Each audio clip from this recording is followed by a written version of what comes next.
복숭아 소년 모모타로. 아주 오래된 옛날 일본의 어느 산속에 착하고 가난한 할아버지와 할머니가 살고 있었어요.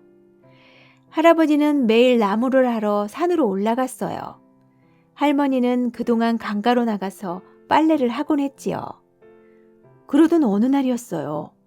강에서 빨래를 하던 할머니 앞으로 복숭아가 둥둥 떠내려오는 것이었어요.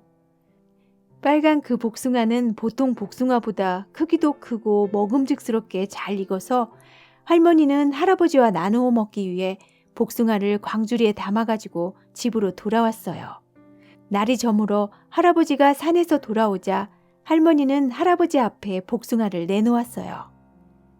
영감, 오늘 운 좋게도 강에서 복숭아를 주었답니다. 아주 잘 익었지요? 할머니는 복숭아를 쪼개기 위해 칼을 집어들었어요. 그런데 그때 놀라운 일이 벌어졌어요. 복숭아가 갑자기 두 쪽으로 갈라진 거예요. 그런데 씨가 있어야 할 자리에 잘생긴 사내아이가 들어있는 게 아니겠어요? 슬하에 자식이 없었던 할아버지와 할머니는 매우 기뻐하며 아기 이름을 모모타로라고 짓고 정성껏 키우기로 했어요. 모모타로는 복숭아 소년이라는 뜻이랍니다. 모모타로는 할머니가 밥을 지어주면 눈 깜짝할 사이에 먹어치우면서 하루가 다르게 자라 키도 커지고 힘도 무척 센 소년이 되었어요. 그런데 모모타로에게는 한 가지 흠이 있었어요. 바로 게으르다는 것이었습니다. 모모타로는 매일같이 자거나 먹기만 할 뿐이었어요. 마을의 아이들이 나무를 하러 산에 갈 때도 모모타로만은 아무것도 하지 않았지요. 할아버지와 할머니는 걱정스러워서 다른 아이들에게 모모타로를 데리고 함께 나무를 하러 가달라고 부탁했어요. 그래서 아이들은 모모타로에게 가서 말했답니다. 모모타로야, 우리와 같이 산에 나무하러 가지 않을래? 하지만 모모타로는 고개를 가로저었어요. 나는 지게가 없어서 못 가겠어. 다음 날도 아이들은 모모타로를 찾아갔지요. 나는 집신이 없어서 갈 수 없어. 모모타로는 이렇게 대답하고는 낮잠을 자버렸어요. 할머니는 몹시 화가 나서 모모타로를 꾸짖었어요. 다음 날 모모타로도 하는 수 없이 아이들을 따라 산으로 갔어요. 그런데 아이들이 나무를 하는 동안 모모타로는 꾸벅꾸벅 졸기만 했어요. 이윽고 해가 저물어 아이들이 집으로 돌아가려 할 때였어요.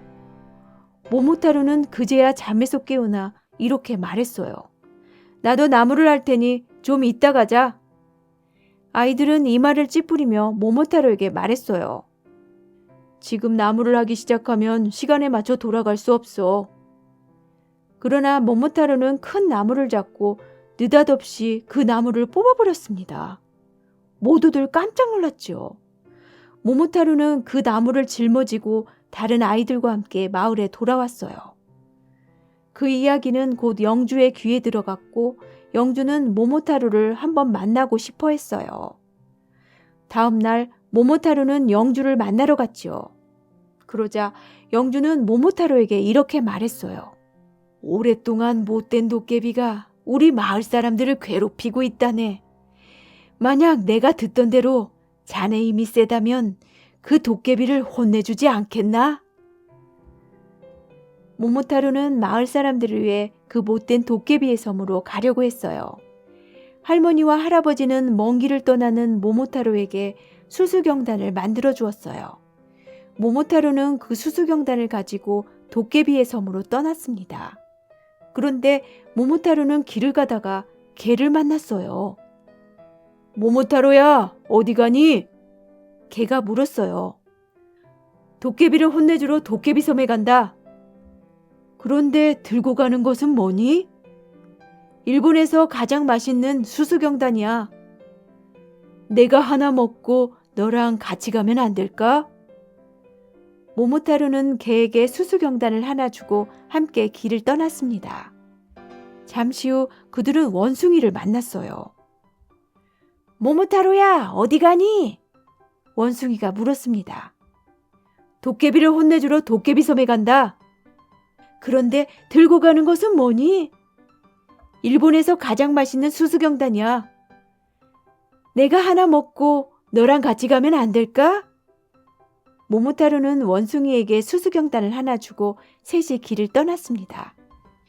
그들은 곧 꿩을 만났어요. 모모타로야, 어디 가니? 꿩이 물었어요. 도깨비를 혼내주러 도깨비 섬에 간다. 그런데 들고 가는 것은 뭐니? 일본에서 가장 맛있는 수수경단이야. 내가 하나 먹고 너랑 같이 가면 안 될까? 모모타로는 꿩에게도 수수경단을 하나 주었어요. 모모타로는 개, 원숭이 그리고 꿩과 함께 배를 타고 도깨비 섬으로 향했습니다. 그런데 아무리 배를 저어도 도깨비 섬이 보이지 않자 꿩이 하늘로 날아올라 도깨비 섬을 발견하고는 길 안내를 했지요. 그들은 곧 도깨비 섬에 닿았어요. 섬에는 커다란 문이 있는 성이 있었어요. 문은 굳게 잠겨 있었지만 원숭이가 팔짝 뛰어들어가서 문을 열었어요. 드디어 성 안으로 들어간 모모타로는 축제를 열고 있는 도깨비들에게 말했어요. 나는 너희들을 혼내주러 온 모모타로다. 그러자 도깨비들은 모모타로를 비웃었어요. 그러나 일본에서 가장 맛있는 수수경단을 먹은 모모타로와 동물들은 무서움이 없었어요. 모모타로는 칼을 가지고 싸웠고 개는 달려들어 도깨비들을 물었습니다. 결국 도깨비들은 울면서 애원을 했어요. 다시는 나쁜 짓 안 하겠습니다. 한 번만 살려주세요. 싸움에서 진 도깨비들은 모모타로에게 그들의 보물을 주었어요. 모모타로는 보물을 가지고 자기를 도와준 동물들과 함께 돌아왔어요. 집에서 걱정을 하고 있던 할아버지와 할머니는 모모타로를 보고 반갑게 맞이했습니다. 그 후 할아버지와 할머니 그리고 모모타로는 행복하게 살았답니다.